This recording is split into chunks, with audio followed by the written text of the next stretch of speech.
recording. Yeah, recording in progress. All I'm right, recording. there we go. Lovely. All right, man. So Go. how are you doing? Long time no Doing see. well. Yeah, Yeah? no, I'm good. I'm good. Nice. So I will make a quick intro. So Jakob, thanks very much for agreeing to be part of this. Always. Yeah, man. Basically, I started this project in 2020. During the pandemics. Oh. Yeah, during the pandemics, I was a lot of Brazilians. They were asking me for some mentorship on LinkedIn and how to build their personal brands and that kind of stuff. Yeah. I don't really like the term personal brand, but that's what people understand. So we can talk about that as well. And I created a LinkedIn program, specifically for Brazilians who want to live abroad or who are living abroad and they are finding a challenge. They find it a challenge to position themselves in the market, because I think I went through some challenging beginnings, when I started in Denmark, and I can relate to that. And basically, I've been interviewing either Brazilians who live abroad and they made it happen somehow, or people in that ecosystem that can add value to Brazilians. And in your case, you work with sales and sales companies in the technology space. So the idea here is to talk about how do you build a career in sales, what opportunities, talk about yourself as well. I think it's always nice to understand what our guests are doing. And so welcome. Maybe you can start with the big picture, man. Tell us who are you? How did you end up in sales? And you're based in Holland. So gosh, man, do we have we need to have a full 24 hours for this? But I think the short story is that I was so let me see. I was born in 74 and then 1974, right? And so just a baby. Let's see, maybe I should fast forward a little bit. So I found out actually during computer studies that I wasn't very good at computer studies. But we did have a course which was about the commercial side of computer science, which is okay. So you can code something, but then how do you understand how it fits within an organization and how to make it work? And so that was pretty much the only course that I really was any good at. And so I ended up going in the commercial direction with the plan of taking a quick business degree, then moving myself into a company at a low level, and then working myself up in the organization by overperforming against expectation. And that worked. And so I landed, I think my first actual sales job, I think I landed in 96-ish, and selling video conferencing equipment, which was back then totally hardware. This is Zoom didn't exist, and we had like a super thin telecom lines, and it was all a completely different world. Anyway, so since then I've been selling all sorts of technology. First in Denmark, then a few years later moved to Luxembourg, worked there for a couple of years mostly in the local market as a sales professional. Moved to the Netherlands back in 2002. Been here ever since. Back in 2012, after a number of sales roles and sales leadership roles, I found myself in a situation where the company I was working for wanted to move to another country, and I didn't want to go and live in that country. Really liked the company, probably one of the best companies I worked for. Logged Me In at the time was not the corporate organization it is today. I don't really know anything about the company as it is right now, but back then it was just a few hundred people, and it was great. It was a phenomenal organization to be working for. But they wanted to move to Ireland, and I didn't want to come. And so then I ended up starting Yoursales, which helps mostly SaaS companies, but also meanwhile a bunch of other companies with sales through sales ops consulting, lead generation, and providing sales professionals. All of that anywhere in the world. And the reason it's anywhere in the world is that I think that if you are in software, you're by definition in a global market. And so if you're in a global market, you will want to have sales professionals anywhere at some point. And as a sales professional, that means with software and with not only selling software, but also with software that you can use for work, to work remotely. It means that you can really take on a sales career anywhere, as long as you can work under those conditions. Working a lot remote, maybe being far away from your direct colleagues, and seeking sort of your professional stimuli in terms of professional networking somewhere else, right? So, and so during that time, we've been selling to and solving sales problems for companies from North America, from all over Europe, Asia, and from APAC. And we've been delivering those services for companies that wanted to sell in North America, South America, actually with people in Brazil, working remotely, covering all of LATAM in Portuguese and Spanish, all over Europe, in Asia, and in APAC, with people based in Australia. And so to me, a lot of the services that you can provide in sales, to me, those services operate in a world which is flat, where it doesn't matter whether you're in Brazil or in Australia or in Norway or God knows wherever else, because a lot of it is digitally delivered. What does matter, if you are selling to somebody in a particular language and you need to be live with them, it is important that you're sort of within reach of the time zone. So let's say plus minus 1 or 2 hours outside of the time zone that the customer is in. Maybe 3 hours, but you don't want to be doing much more than that, because it'll wreck your social life. So because it's just there's a trend, of course, to be a digital nomad. But in sales, look, in marketing, that's not a problem. You're mostly working in an asynchronous way. You're not necessarily working at the same time as the people that you're delivering to. But in sales, it's different. Most of the conversations, of course, are synchronous. You have to speak with people at the time that they're awake, right? Yeah.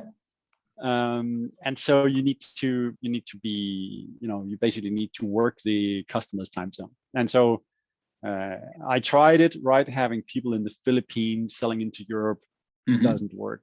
Not at this level. It may work for super transactional things with a very short sales cycle, but for anything that is moderately complex, it's just not the right thing. Nice. Thanks for sharing. Jakob, what makes a good salesperson, in your opinion? Look, there are about as many opinions about that as there are people with opinions. I think that probably a couple of really, really healthy attributes are grit and curiosity. And the reason is that you'll need grit because you'll get knocked over and then you'll need to get up again. So that's what you need grit for. You need curiosity because you need to be asking of your clients, you need to be asking them interested questions that they haven't necessarily heard before. Questions that challenge the way that they see things, and questions that challenge how you solve, how you think about solving problems.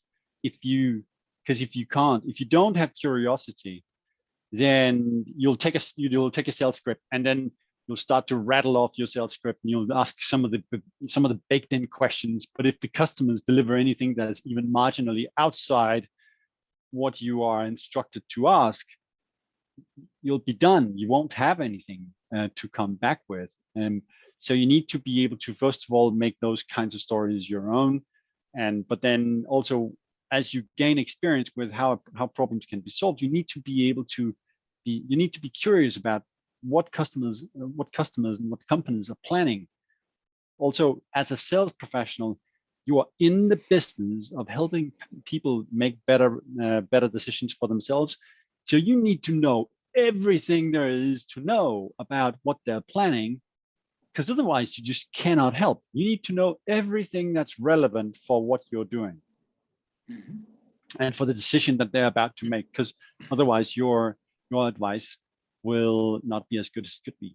And then either they may not buy, or they will buy something that's wrong with them, wrong for them, which is even worse than that they don't buy, right?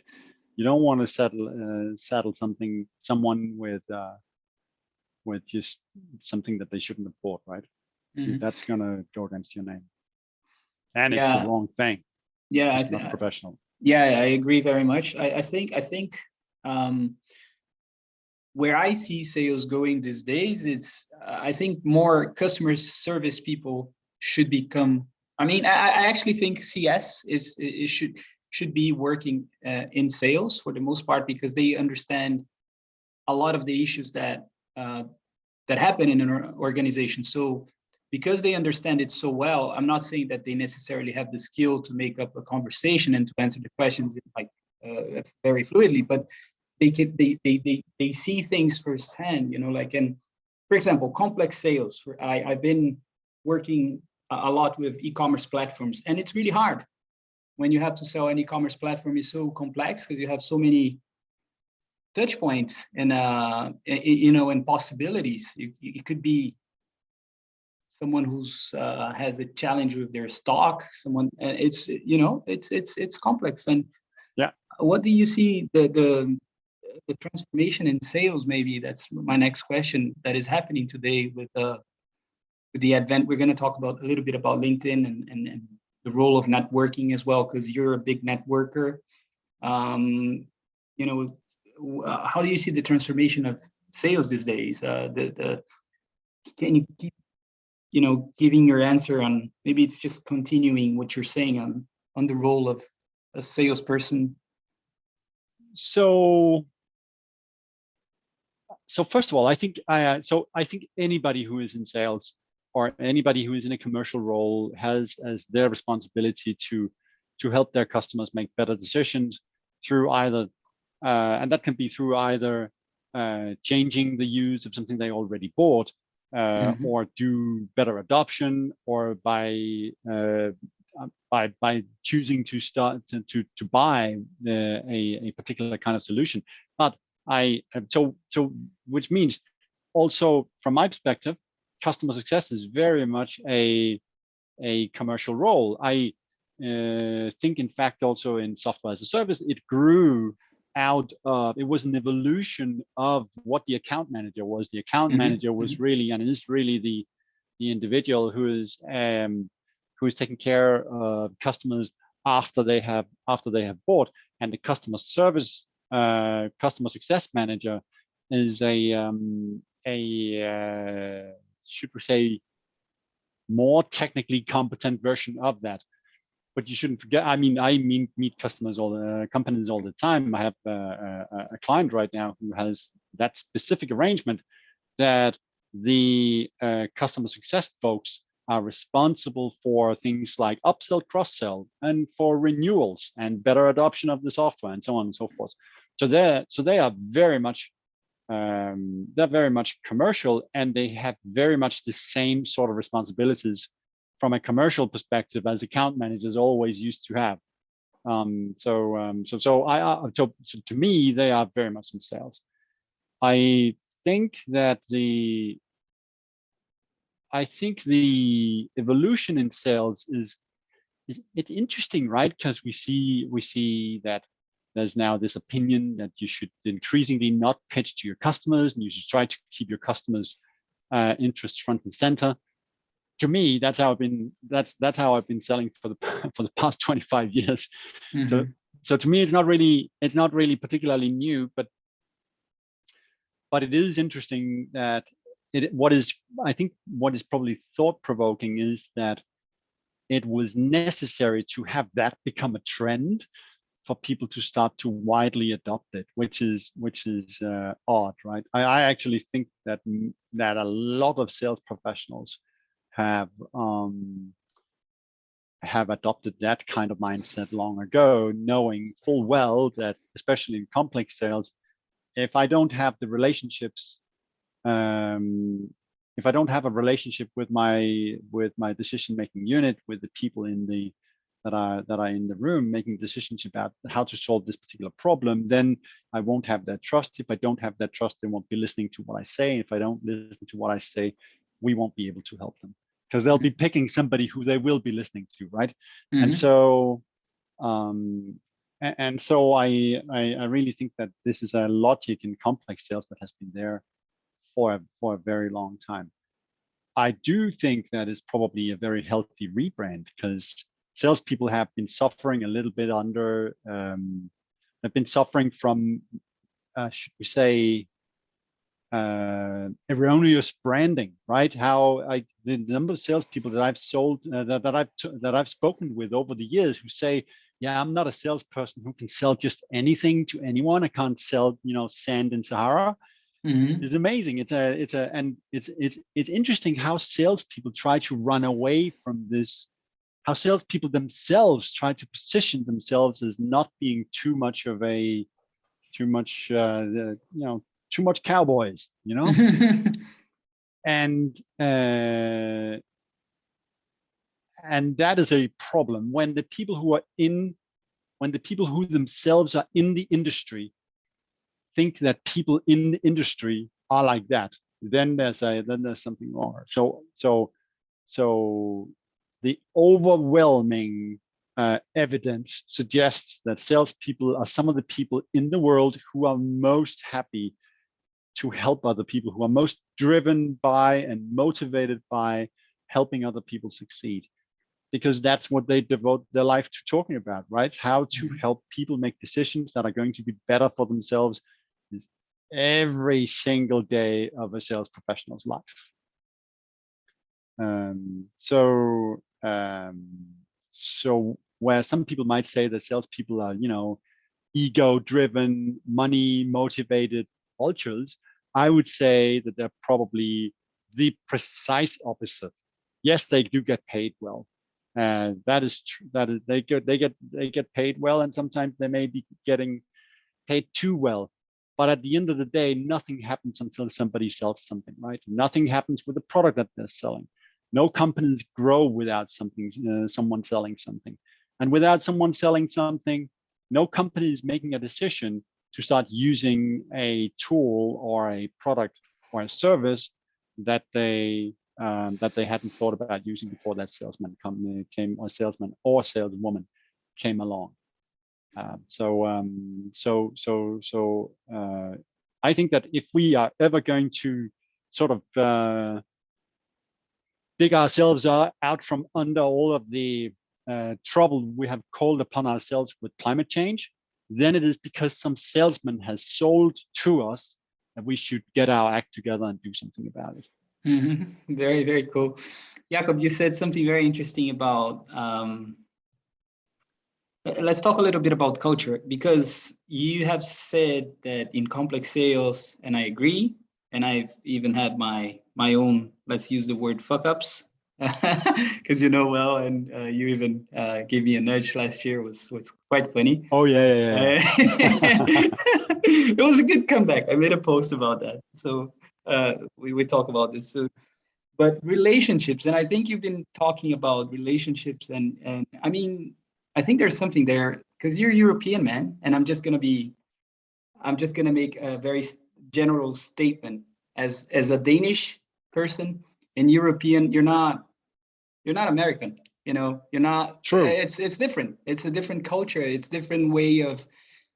You don't push certain boundaries. You don't go. It's a different way of maybe understanding space and not pushing it. And I'm just being very general in my statement. Sure. Yeah. Very, very grossly general. But that's how I see. Yeah. That's how I see North Americans or US compared to to Danish people if I'm grossly, if I'm very general, if I'm being very generalistic in my statement here. It's a different way of understanding, building relationships. I don't know. It's Danes, they or Europeans for that matter. You have Spanish people who are different, more loud, more like Brazilians, Portuguese as well, Italians. But in Europe, it's different than in the US. So isn't that a factor as well? Because I think the In sales, you mean? Yeah, exactly. Yes, it's a factor. It may not be the factor that you think it'll be. I mean, basically, what the factor is, or what it means that it is a factor is that you're better off using, if you're building a sales team, you're better off using sales professionals who understand the culture as well. They don't necessarily need to understand why the culture is the way it is, but they need to understand the culture, because if they do, they can act in the appropriate manner. That is a problem for an American who comes to Europe. It is a problem for a European who sells in America, in any part of America for that matter. There's so much history and culture and just sort of found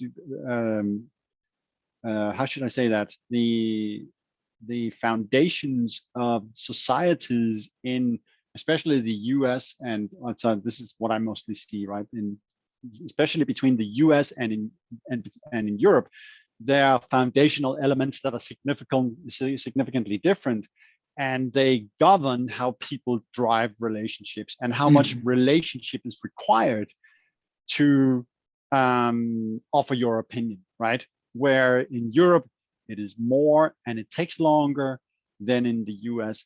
It's less and it takes less long. But it also, in my opinion, sorry to interrupt, but it's much easier for you to be, let's say, laid off or the relationships are more frail in the US, in my opinion. Just as quickly as, I mean, I've had experiences working with companies in the US, and it seems that they can make decisions quickly to hire, but also to fire. So let's put it this way. Whereas in Europe, maybe we have stronger unions. I don't know, but it's just a different. People don't want to misstep. They're more responsible, or they're more careful in that sense. I would say, It's. I mean, look, I think it's really tough to be a judge of other people's culture. It seems to work for we can debate we can. But it seems that they think it works for them, right? And if they think it works for them, then it does, and that's about it. So if you really want to play be a player in a particular culture, it's it's when in Rome, do as the Romans. That is what it comes down to, because you can say you can try to build in the US, for instance, you can try to build relationships, but you got to be aware that a different culture may be governing the relationship that you're entering into, and that could cause that relationship to end rather abruptly, potentially, right? Or then the same thing, if you decide that you want to start to engage into doing business in Europe, you should be aware that it may take a while before you are successful. Even if you think that you can act quickly, the buying process and on the other side of the table may not be that quick.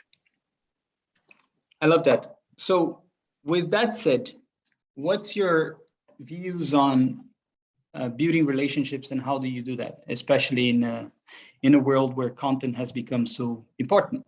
And let me continue a bit. So when I arrived in Denmark, you still have the LinkedIn group, like sure, for international.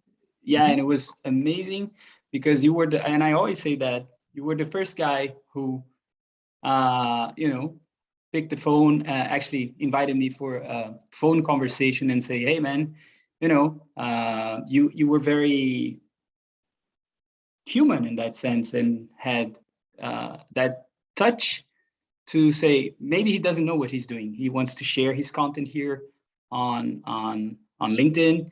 And let me explain what the rules are, and I want to get to know him as well, because that's how we build a relationship. And I thought that was very nice, because it's not a lot of people who are willing to do that, and that taught me a lesson as well, not to judge people, at least to try and get to know them, so that was, and that was back in 2013, so 9 years ago, a long time. Man, is that long ago? Wow.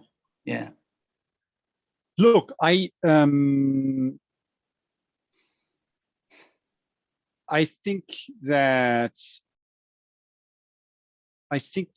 first of all, there are a couple of different, many things to really unpeel there. But I think first of all,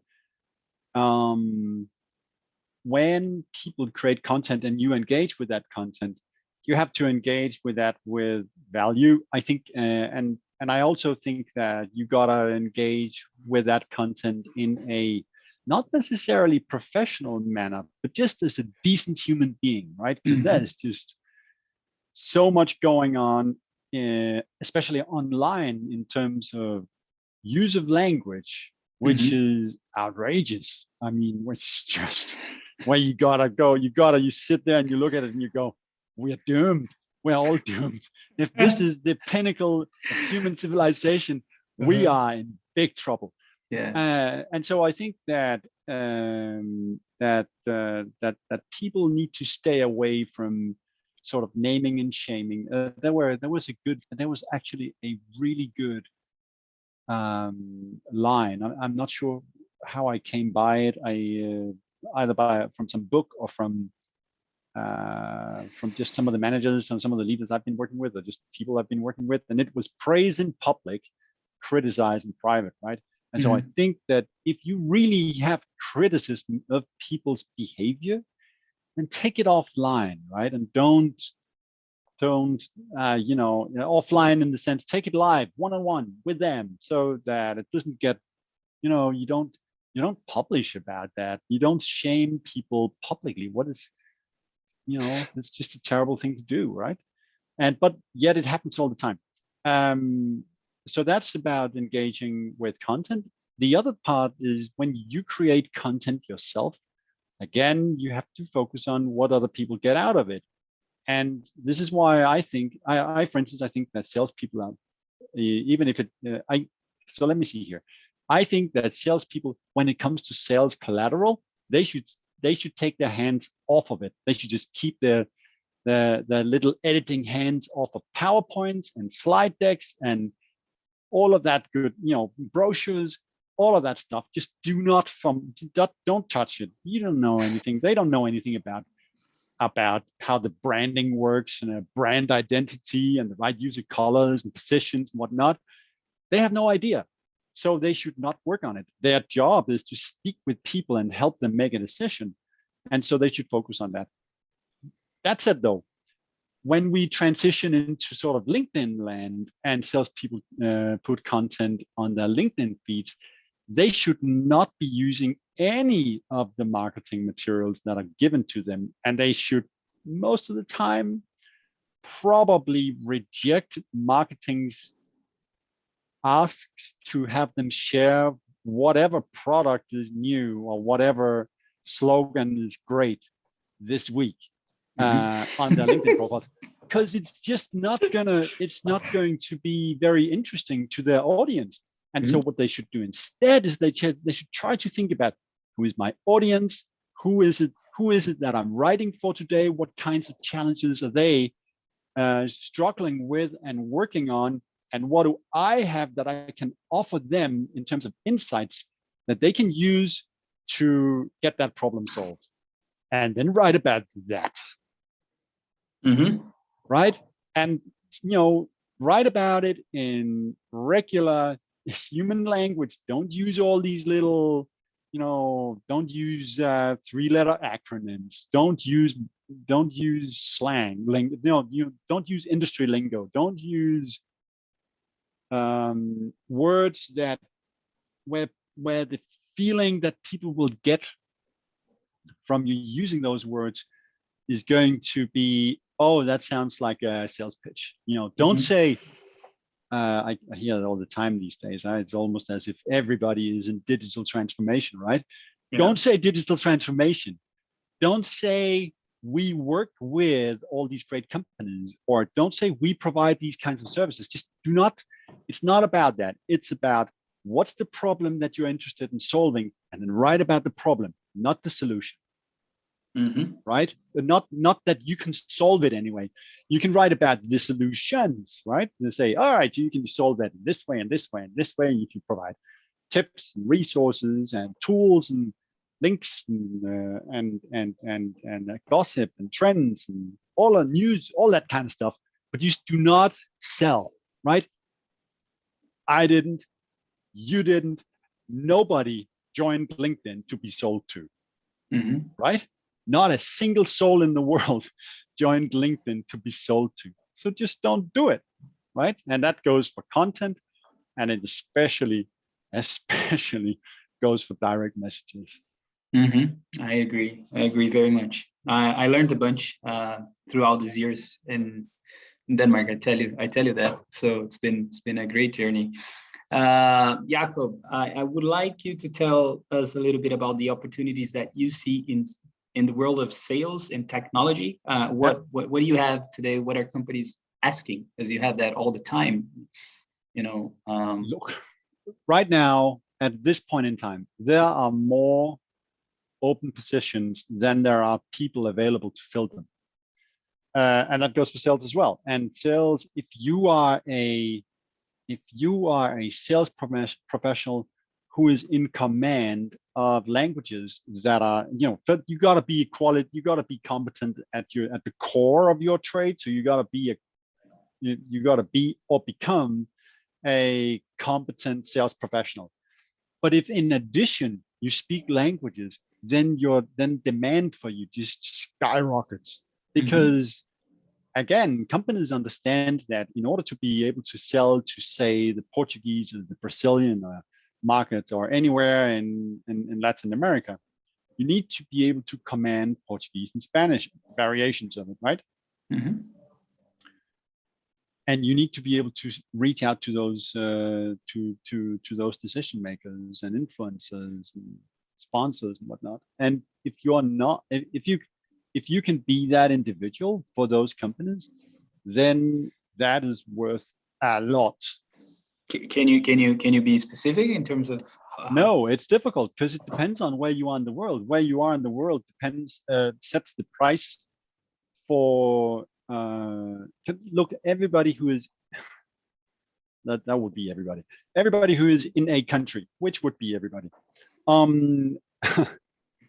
playing a part of that country's job market, and that country's job market has a particular value for a piece of work that needs to get done.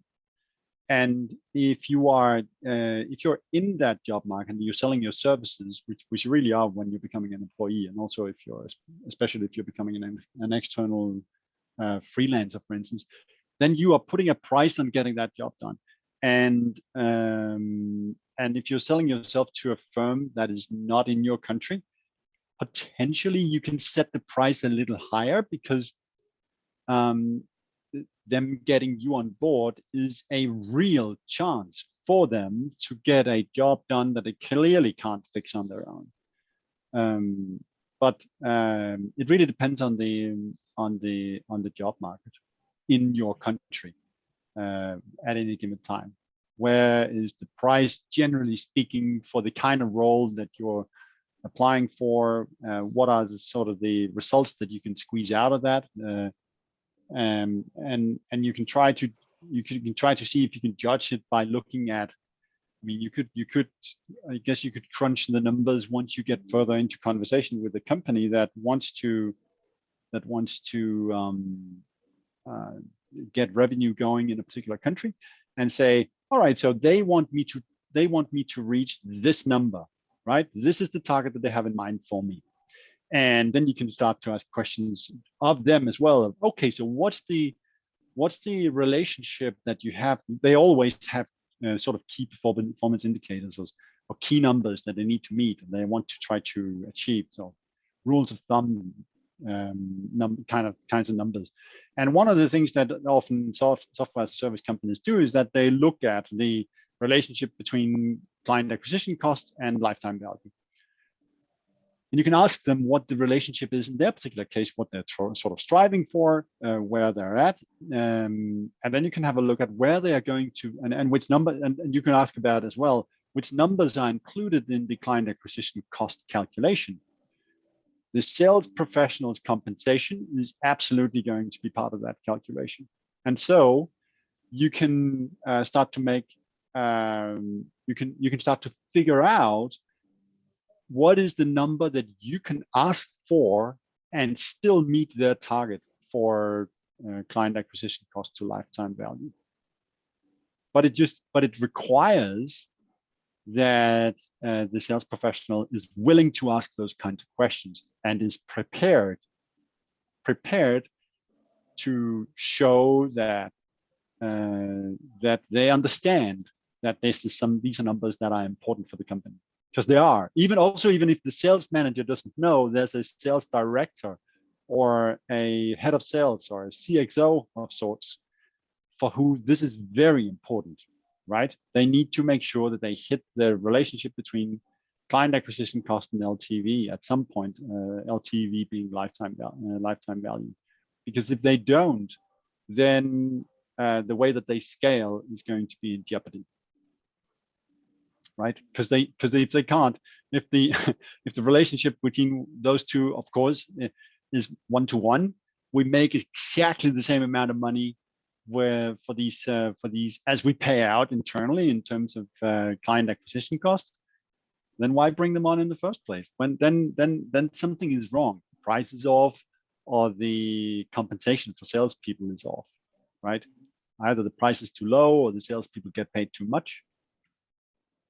But if you are in a situation where what you're trying to do is you're trying to say, we need to reach a lifetime value which is 1.2 million per, just for argument, for bringing a new client on board, and we need to have a client acquisition cost to lifetime value ratio of 1-to-6.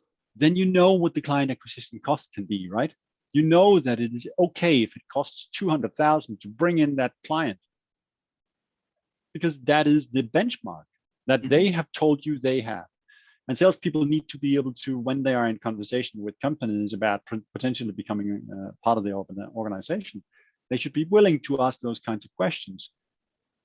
And if they're getting pushback, they should say, I just want to know what kind of company I'm going to be part of. I want to know before I join what is important for you in having me on board. But my experience is that nobody asks those kinds of questions. They don't ask questions that can actually inform their decision. They ask questions that can't inform their decision, right? They ask, what's my target going to be? Okay, I can tell you your target.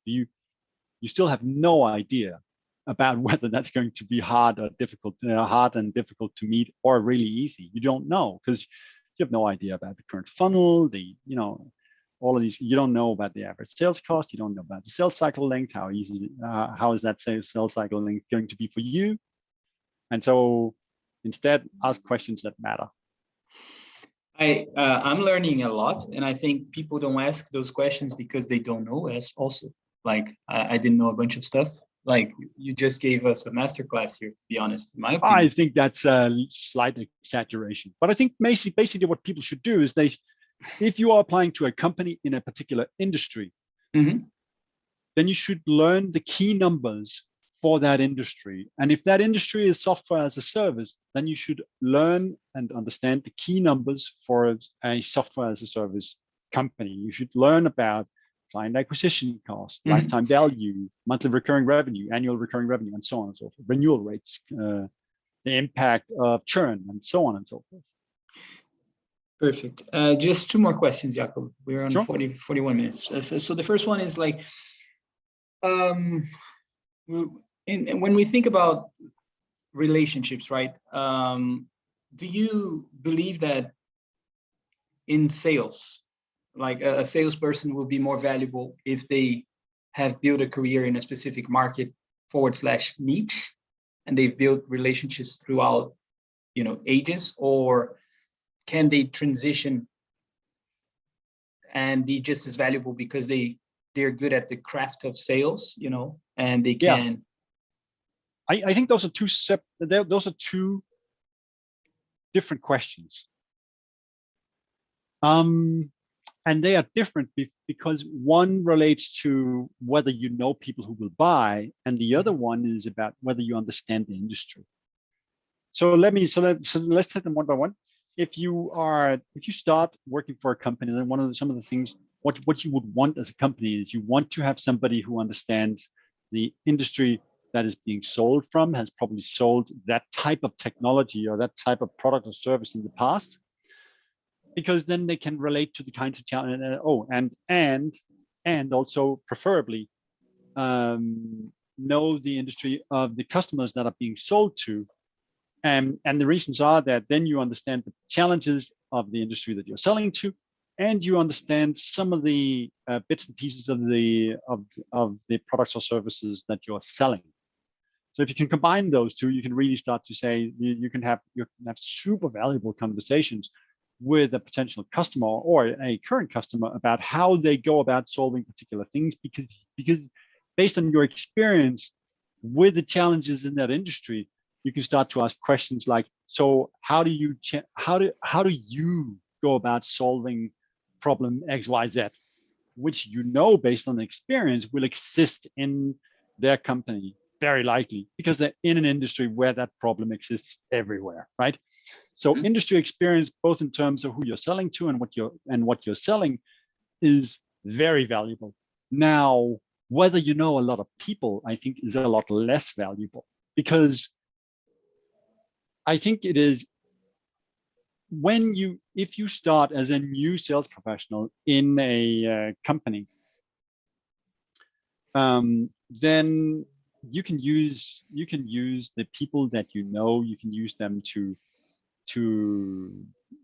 get a head start, right? You can out of the gates, unless the people you know is a very good fit for the kind of company that you joined, right? But if they're not a very good fit, if you'd like, most people sort of have a general relationship with, say, CXOs or VPs or sort of buying managers from a range of industries, and then you start working your network, trying to figure out who's working on trying to solve the kind of problem you can now solve. Well, then you'll very quickly find out that you can group them in some of the following ways, and probably also more. Some of them don't think they have the problem you can solve. Some of them think they had it and that they solved the problem. They may even say, yeah, we solved it, even if whatever you're selling is completely different from what they bought. They'll say, we have product XYZ and it does exactly the same thing, even if you can tell by looking at it really briefly that it doesn't do the same thing. But it's irrelevant because they think it does the same thing. So they'll think that they already solved the problem and that you have nothing to offer them, right? Then they're the ones that just have other priorities. And then there's a tiny, tiny percentage, really a very low digit number, which wants to engage in conversation. And that's it. Now you're done with your existing network. Now what becomes really important is an ability to generate new network. Mm-hmm. And this is where what you mentioned comes into play about being a craftsman, being a sales professional who is not. I remember I unfortunately I forget his name, but there was a well-known writer about all things sales Jeb Blunt Oh, it's a or shame I don't remember him. Mark Hunter? No. He wrote a blog post years ago about how you know about the term rainmaker, right? Like a sales professional who could come on board, who could totally make it rain, like Yeah. this magic trick, and deals will just start coming in. The problem with it is that most quote unquote rainmakers really aren't rainmakers. They're rain barrels. Mm-hmm. So a rain barrel is standing there, it's staring up at the sky, waiting for leaves to come raining down, right? Mm-hmm. That is not a rainmaker. That's just someone who can take something generated by somebody else and do something with it, right?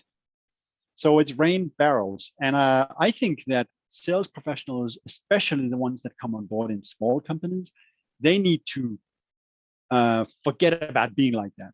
If you speak with sales professionals that are applying for roles in smaller or medium-sized companies, forget about saying, especially in the interview, I don't create my own leads. That sentence should just not exist in your world.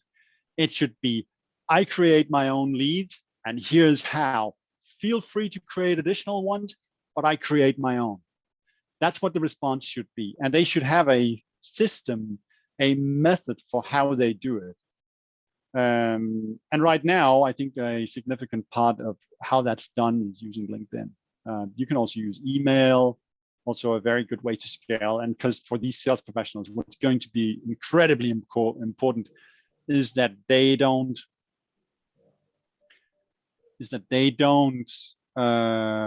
have a labor-intensive way of creating their own leads. Because if they do, then it's going to become very difficult, right? You can't create a bunch of leads in a labor-intensive way for yourself, and then at the same time do opportunity management and talk to all of the decision makers in the opportunities that you're working on and so forth, and maybe also work with existing customers to do upsell and cross-sell. You just cannot find the time.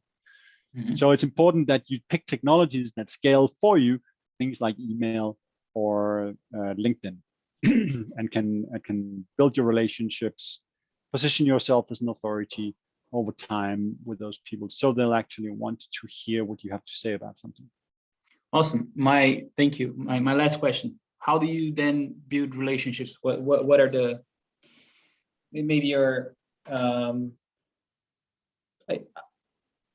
not ideas, but what do you suggest for people to build solid relationships? Connect with people and engage with them with value.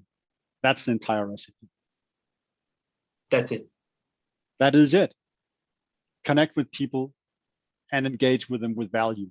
Don't sell stuff. Don't just pitch stuff. Nobody wants to hear that. But solve their problems, and they'll want to speak with you. I think it's that simple. Mm-hmm. Right? And as long as you deliver value without asking for too much in return, you don't have to ask people to go to your website and ask for a demo. If they feel like you're delivering value, they'll ask you yourself. You don't need to do all the. I mean, I realized that, of course, from a marketing perspective, building a website that does all that kind of good stuff, and thinking about search engine optimization, building the right kind of content, having a lot of links that go inbound, all of that good stuff is absolutely critical. Doing inbound marketing is important for the company. But for the salespeople individually, when you build relationships, what you're trying to do is you're trying to earn the right to be the one that people ask when they have a challenge. And you don't do that by spamming them with your pitch whenever you get the time, whenever you get the chance. Nobody wants to hear that. It's not important. They couldn't care less. If they can solve their problem by parking cows out on the parking lot, they will do it. It's not important. What is important is the problem gets solved, right? And that's what people care about. They care about, I have this problem, I need to solve it. Who do I know who can fix it? And then they'll talk to them. So stay on people's radar by delivering value is the path to building that kind of business relationship and building trust in and positioning yourself as an authority. Lady and gent, Jakob Thusgaard. Jakob, thank you so much, man. Thank you. Was an amazing chat. Yeah, absolutely, absolutely. So what's the best way for people to find out more about Yoursales and yourself? Oh, they can go to yoursales.com, or they can head over to my, what's probably at least as fun is to head over to my LinkedIn profile and just connect. I'm always happy to have a conversation, especially a conversation about sales. I love this stuff. So that would be great. Yeah. And then we'll see what happens. Thank you, Jakob. It was really nice. Thanks, Likewise, man. Good to see you, huh? You got it. Yeah, you too. Looks like things are going well. Actually, so is it relevant to maybe ask Alexandra and Leis if they have any kinds of questions? Oh, absolutely. Yes, please. Guys, if you have questions, by all means, please, you're more than welcome to. You do probably need to text them though, because I think everybody's muted. You are, but you are the host now, remember? Oh, I'm the host. Right. So they might. I can allow you. I can allow them to talk. Yeah. Okay. So let me see here. We'll do like this. Good. Any questions? To hosts and panelists, I need to send this to everybody.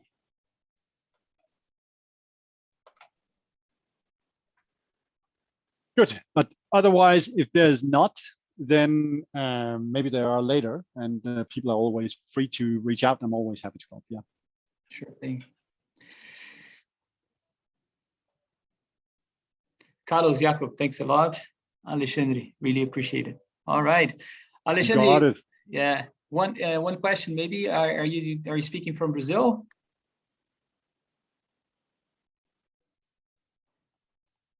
You know what? No, Canada. Nice. All right. Actually, Yeah. Alexandra, I'm allowing you to speak. So if you want to speak instead of texting, you can do that if you want. Join in, man. Hey, man, welcome. Yeah. Hey, Alexandra, where are you in Canada? I'm in Toronto, Jakob. I'm in Toronto. Okay, interesting. Well, how do you get there? I know, I'm not sure about the specific nationalities, but I know about folks from South America who ended up in Toronto. In fact, one of our clients is from sort of that neck of the woods, and I have a couple of connections, I think, in Toronto who are of course South Americans, but are based in Canada. So it's an interesting sort of interesting combination. Yeah, I'm in fact Brazilian. I was born in Brazil, but I've been living in Canada since 2007. Oh, nice. Right. All right. So that's a long time. Yeah, I took the plunge a few years back. So, but I always worked with project management, and then I moved on and ended up on the sales side. Mm-hmm. And I'm working for IBM today, and cool. I connected with Carlos a few weeks back, and I saw that today. So I just want to join and see what you guys have to say. And Jakob, I can agree more about what you said about find the right problem to solve, find the needs, and so on. So I think that your insight there was really valuable, and I can't agree more with that. So thanks for sharing. You got it. You got it. You're very, very welcome. Yeah, it was really good discussion, guys. Thank you, Alexandre. Oh, you do interesting stuff, man. Sustainability software, huh? Yeah, changing a little bit. I always worked with telecommunications before. I always worked with telecommunications, Jakob. So since joining IBM a year back. So moving around a little bit now, but it's different. It's nice. Trying to expand a little bit. Yeah, good. But it's a super interesting organization, also in constant movement, right? So if you can stand the sort of the generally speaking, if corporate culture is your thing, then I think IBM is probably not a bad place to be. It's probably I would think that could be very exciting. Yeah, and has been good. I can't complain. So very good. Very good. Yeah, but thanks a lot, guys. Really, really appreciated the session. Very welcome. It was great. Thanks, Ben. Thank you. All right. Yeah, not sure Lice is around, so but Yeah. maybe some other time. Yeah. Cool. Jakob, thank you so much, man. And Very yeah, welcome. I'll give you a ring at some point, send you a message, Sounds great. and we'll catch up. All right. Great, man. Thanks a lot. Yeah. Have a great day. You too. Thanks, guys. Bye. All right. Thanks. Bye. Bye.